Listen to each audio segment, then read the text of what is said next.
Today, we have about 30% of a cohort going to university. So it's about 8.5 times, 7, 8 times the sort of likelihood or the opportunity of going to university compared to in my time when I went to university. And we are going to increase that to about 40% of publicly funded university places in Singapore. But the challenge is to find the right kind of employment structure. So if we have people with PhDs, we have people with degrees, where do they go, what do they do? So you have to find that kind of structure. Otherwise, we'll be training guys like Chung Kiat on his PhD, and then he goes somewhere else.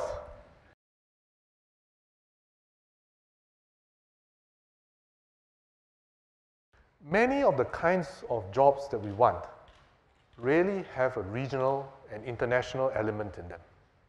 So if you work in a company which only serves the Singapore market, it's a limited market. But if you want to have a job which has got much larger growth potential, that means a job where you can climb higher than Bukit Timah and maybe reach Mount Everest, and the job is here, then you have to have a different kind of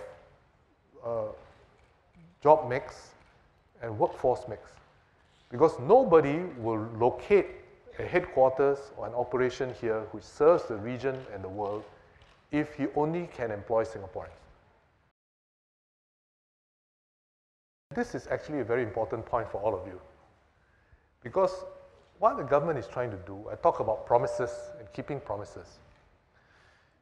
If we're talking about retirement adequacy or healthcare adequacy, we really want to design a system in which it will work for the seniors.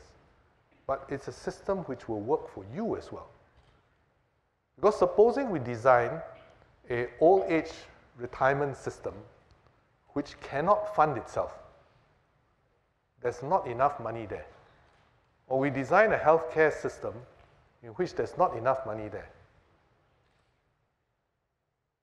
By 2030, when there are 900,000 Singaporeans over the age of 65 and say retired, you will be around 39, 40 years old, around there. And you will be in your prime working years and in your prime tax-paying years.